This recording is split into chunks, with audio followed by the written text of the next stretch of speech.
चलिए आओ जाने मन आराम आराम आराम आराम से टंगरिया रखा। हाँ हाँ आवत रहा जाने मन आई हमारा देखा था ना। हाँ। देखा सामने घर दुआर खेती बाड़ी जितना लौका था ना। हाँ। सब दूसरे का। आई जौन सा मनवा वाला घर वाला लौका था देखा था ना। हाँ जीजा जानत है हो दूसरे का। कहो जीजा खौरा कुकुरे मतन घर लगत है यही में हमार दीदी रही। हाँ कहो साली जी खौराई कुत्ती मती तो तू लगत है लेकिन हम तो कुछ कहनी ना है। एक अंदरवा सुकून बहुत है ए जी। मैया ये वजह पे तोरे हम फिदा आइला। लेकिन जाने मन एक बात है तनी से ठुमका लगा के चाहिए तब पूरा गांव पूरा के पता चले कि फिरिंगी का 16वां बियाह संपन्न हो गया। ए जीजा नाचल जा का हमारो मनवा लालची आता है। हाँ चला नाचल जा चला हो जाने मन नाच लिया जा। ए चमेलिया का पहुना बजावा तो होता नहीं।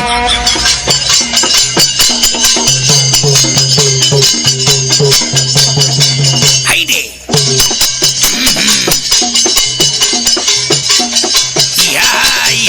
क्या बात है या तनी बाबूला आके बजाओ था। आओ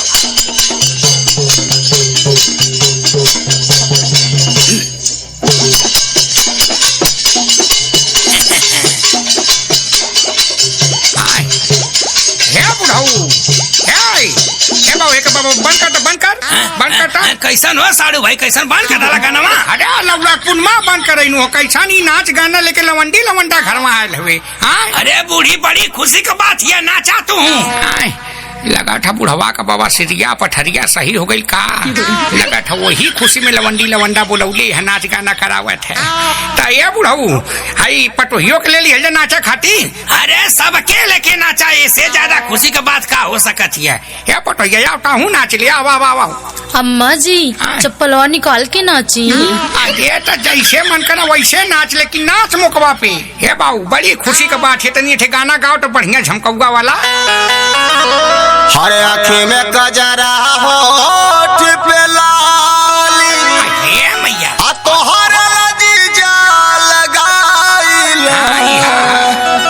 आँखें में कजरा होठ पे लाली तोहर जीजा लगाइला। अरे पापर कमरी से मारिला झटका केतनन के मन लाला चाइला। ये बुढ़ऊ गए हो तो सही होगा।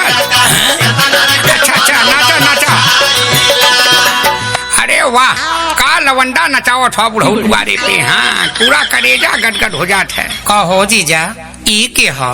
ये अपने पतोहिया का सास है। हाँ तब भाई के हा ये अपने ससुई का पतो है।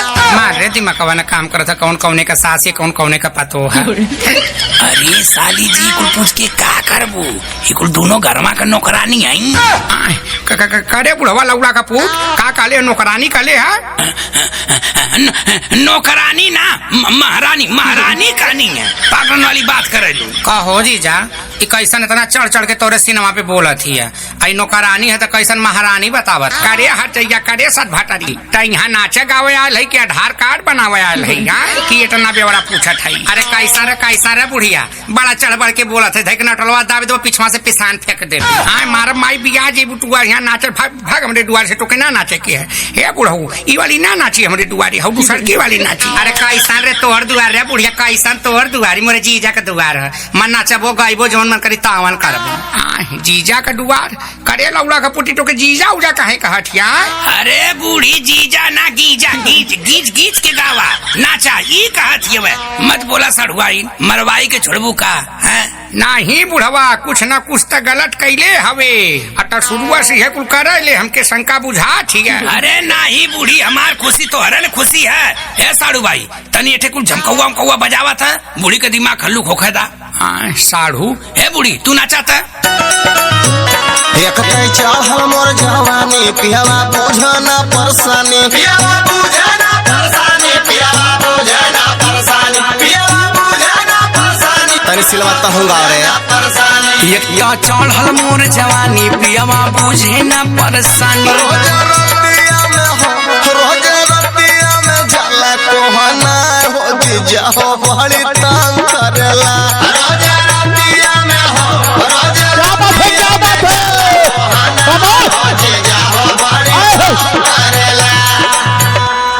बुढ़वा तय के साढ़ू कहत हवे ऊटो के जीजा कहत है तोर माजरा हमके समझ में ना आवत। बताओ का कैले हट। अरे बुढ़िया नौकरानिया ये हमार सग वाला जीजा हम है, हमार दीदी है, हमरे दीदी से बियाह कके आई ना भाचर भाचर बोलत है। अरे बुढ़वा ये जवन कहत है बच्चा सही कहत है। ये बूढ़ी ई जवन हमारे सड़वरिया कहत हिया बतिया गलत ना कहत हिया, गलती तो हो गई हमसे। अरे हमारी मैया इटा छक्कन से बियाह कर हम तो खुशी में नाचत हनी कि एकर बाबा सिदिया सही हो गई, पठारिया सही हो गई, लेकिन इटा घाट का डहला हो हमारी माई।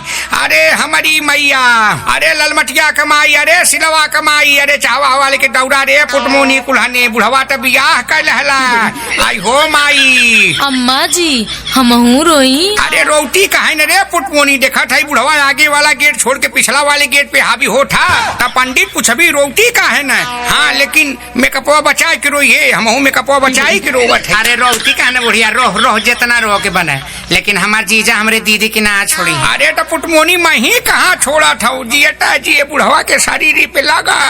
अरे बुढ़वा तो हमार मुँह ना देखले थे, कम से कम पटोहिया का मुँह देखले होते दूठे धन घरे में पड़ल रहा है। आय लगैले ना गईले गोबरे में लाठी करे। आय अरे कौनो पंखवा चालू करा रे, रोड में कपवा बह जाई तब चालू करबा का।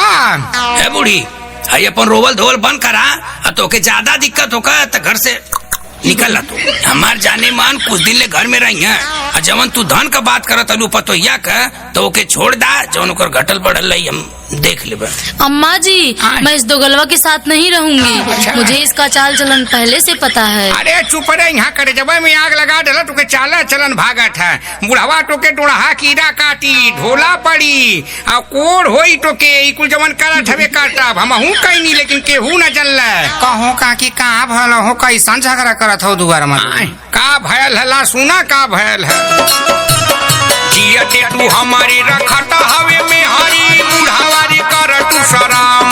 हाँ बुढ़ावा रे करत शराम, सुन ले बुढ़ावा रे करत शराम। ए पटोहिया बोलता ढेर हो गईल अब सुन ले रे बुढ़ावा, जिया लेके छोड़ दे भरा। अरे सुन मारा खाऊ की बुढ़िया दाबी के नटैया देव मुआ। सुन मारा खाऊ की बुढ़िया रिंग के आग जोईबी तो हेरा। है बूढ़ी तू अपन है बोरिया बिस्तर बाना यहाँ से निकसा, जाने मन तो अलगुन घरे में चलाता है। खबरदार से बुढ़वा अगर चौखट पे कदम रख लेता, अब 108 नंबर आई पुलिस वाले फैसला करिया कि घरे में रही के